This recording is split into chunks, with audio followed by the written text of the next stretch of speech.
Assalamualaikum warahmatullahi wabarakatuh. Hari ini aku mau berbagi pengalaman melahirkan secara normal. Gimana rasa real sakitnya, gimana urutannya, ciri-cirinya gimana. Yang emang waktu sebelum aku melahirkan pun aku bingung, kayak gimana sih melahirkan tuh, kayak gitu. Mau sharing dulu tentang kehamilan aku waktu 36 minggu. Jadi waktu di minggu ke-36, hasil USG kehamilan aku tuh dikatakan oleh dokter bahwa plasentanya sudah mengalami pengapuran. Kebayang dong, plasenta kan adalah hubungan antara ibu ke bayi, di mana nutrisi, oksigen itu tersalurkan ke bayi. Berarti kalau dia sudah mengalami pengapuran, itu ada hambatan terhadap nutrisi dan oksigennya, tergantung grade dari pengapuran tersebut. Tapi di usia 36 itu dokter nggak gimana-gimana, cuma ngasih tahu doang, oh ini udah mulai pengapuran ya, kayak gitu. Aku juga nggak nanya sih. Jadi untuk kalian yang periksa kehamilan sebentar, harus banyak tanya. Misalnya dokter tuh ngomong, ini udah mulai pengapuran ya, tanya, oh pengapuran tuh karena apa dok? Terus dampaknya apa? Kayak gitu. Itu aku ya iya aja, kayak gitu. Nah, aku browsing tentang pengapuran plasenta tersebut. Jadi aku mulai takut ya, aku mulai khawatir. Yang aku takutkan adalah aku takut melahirkan aku melebihi dari HPL, alias sudah HPL tapi nggak juga kunjung melahirkan, lalu kontraksinya nggak bertambah, berarti kan harus diinduksi tuh. Sedangkan aku mengalami pengapuran di plasentanya gitu. Jadi aku takut udah jalur normal harus diinduksi. Maka dari itu, mulai dari usia 37 minggu, agar melahirkannya sesuai HPL, bahkan kalau bisa sebelum, aku udah mulai induksi secara alami. Apa saja yang aku lakukan? Aku sebutin beberapa yang aku lakuin. Yang pertama, senam hamil. Di usia 37 minggu itu, aku mulai senam hamil sehari 2 kali. Lalu pakai jimbol. Lalu yang ketiga, aku merangsang payudara menggunakan breast pump. Dan yang keempat adalah berhubungan suami istri. Nah, jadi sampai usia 38 minggu belum juga ada ciri-ciri kontraksi. Sampai usia ke-39 minggu juga belum ada ciri-ciri kontraksi. Nah, pada suatu malam aku melakukan induksi alami, tadi yang disebutkan nomor 4. Besoknya itu langsung mengalami pendarahan.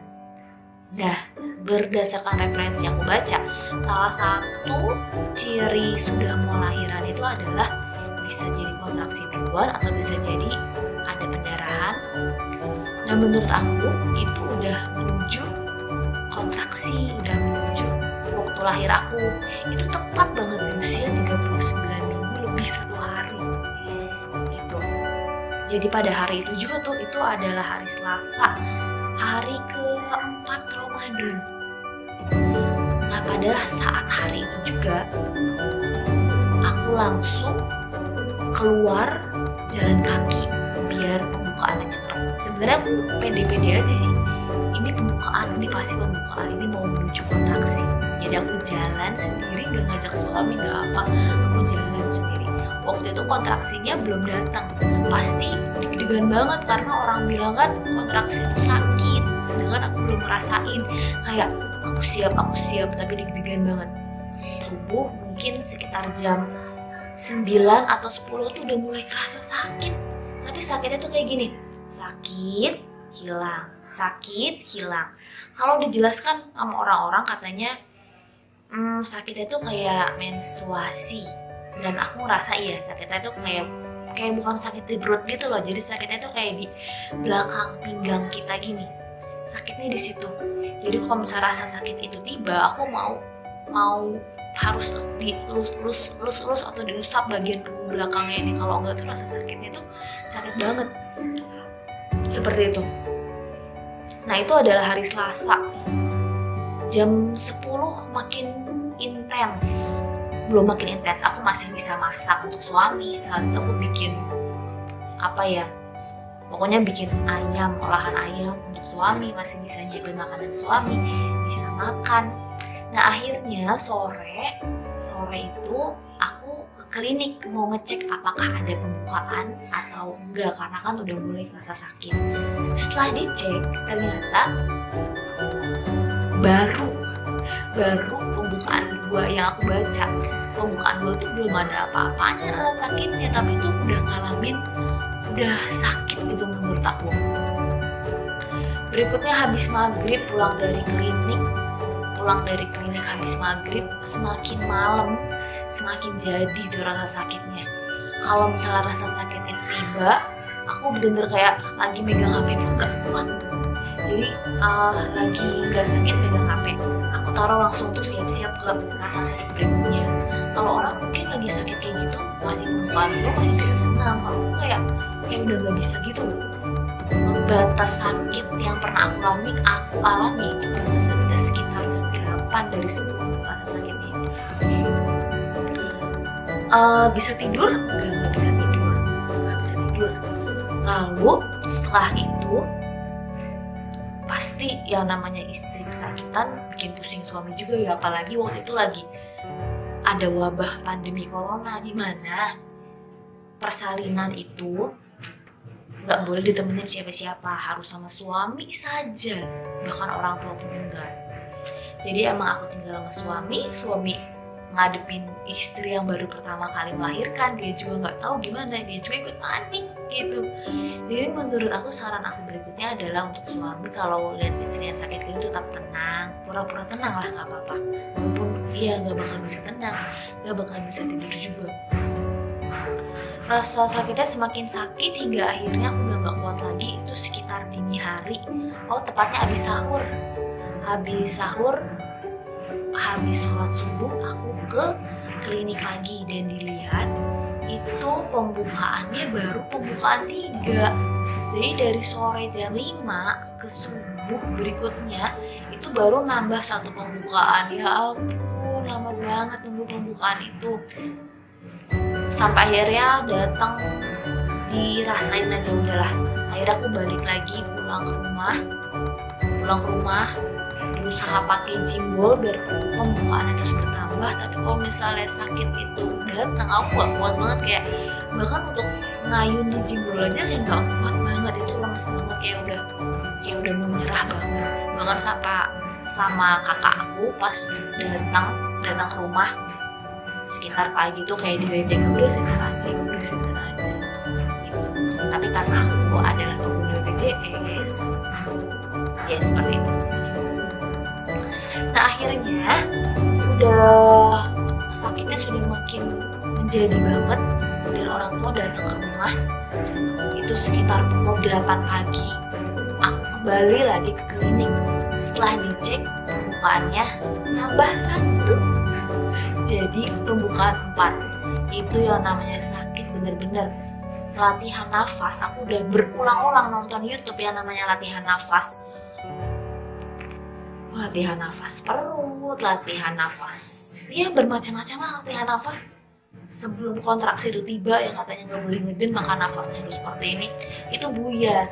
Yang ada di pikiran aku tuh bener-bener ngeremes selimut yang aku ada saat itu. Ya seperti itu pokoknya. Kadang suka nyesel sendiri kenapa ya nggak tenang waktu itu, ya orang nggak bisa gitu. Setelah sampai ke klinik itu pembukaan ke-6, pembukaan ke-4 tadi dia. Nah kata bidan di klinik udah nggak usah pulang aja, di sini aja dulu kayak gitu. Tapi kesan dari bidan orang tua harus pulang, semua keluarga harus pulang, jadi temenin hanya oleh suami. Saat itu darah yang keluar tuh semakin banyak, tapi ketuban aku tuh belum pecah. Darah yang keluar semakin banyak, rasa sakit semakin menjadi, hingga akhirnya pukul 11 siang dicek lagi sudah pembukaan 6. Akhirnya aku masuk ke ruang bersalin, terus merasakan sakitnya sampai kayak teriak-teriak gitu loh, teriak-teriak sampai dimarahin sama bidannya. Simpan energinya buat nanti pas kontraksi. Ya aku juga tahu sebenarnya, tapi ya pas hari H ternyata gak semulus teorinya. Ada kalau orang-orang di sebelah, orang-orang lain pembukaan 6 tuh masih bisa jalan, masih pegang HP, aku udah gak boro-boro. Suami aku terus suapin makan, disuapin kurma, disuapin, diminumin susu, semua, karena biar ada energi buat tiba ke kontraksi nanti. Hingga akhirnya dicek pukul 3:30. Oh iya, sebelumnya dari kontraksi 6 ke pembukaan lengkap itu, setiap kita napas, setiap rasa sakit itu tiba, itu rasanya itu kayak mau BAB gitu, kayak ada yang keluar kayak gitu, seperti itu. Jadi dulu waktu sebelum nikah, belum membayangin hamil, yang paling ditakutin, yang paling malu itu adalah ketika kita melahirkan dan keluar feses gitu. Tapi ya udahlah, gak mikirin masalah itu. Nah itu aku keluar atau enggak, sepertinya emang keluar deh kayak gitu. Nah jadi di pukul jam 3 atau setengah 4 itu kata bidannya sudah pembukaan lengkap, menjelang buka puasa banget ya. Nah ketika pembukaan lengkap, rasanya tuh kontraksi itu kayak udah hilang gitu loh. Sedangkan kita harus mengejar ketika kontraksi datang kan, ketika kontraksi udah mulai hilang lagi kita istirahat kayak gitu. Jadi akhirnya terus dipicu kontraksinya oleh bidan, diputar-putarnya seperti itu. Setiap kontraksi mengejar, tapi aku udah belajar juga bagaimana cara mengejarnya kontraksi yang baik. Dan ternyata kadang dapet, kadang enggak, hingga akhirnya posisi jongkok udah, posisi duduk udah, berbagai posisi udah dicoba, gak bisa-bisa, akhirnya perut aku agak didorong oleh bidannya, dibantu seperti itu biar segera keluar. Dan alhamdulillah ya keluar seperti itu. Cukup sekian sharing aku, semoga bisa bermanfaat bagi semua perempuan yang akan melahirkan. Mungkin ada yang butuh, ada yang enggak. Setiap orang ceritanya berbeda, sakitnya berbeda. Dan satu lagi, katanya kalau misalnya yang menstruasi itu sakit banget, ketika melahirkan tuh rasa sakitnya ya nggak gimana-gimana, karena dia udah agak sering ngalamin sakit. Tapi kalau aku tipe kebetulan yang menstruasinya kayak adem ayem aja, cuma bentuk kaki, pinggang sakit dikit, jadi pembukaan 2 aja udah ngerasa sakit banget. Terima kasih banyak yang udah nonton channel aku, semoga bermanfaat. Kalau ada pertanyaan atau ada yang mau di sharing, boleh komen di kolom. Terima kasih banyak. Assalamualaikum.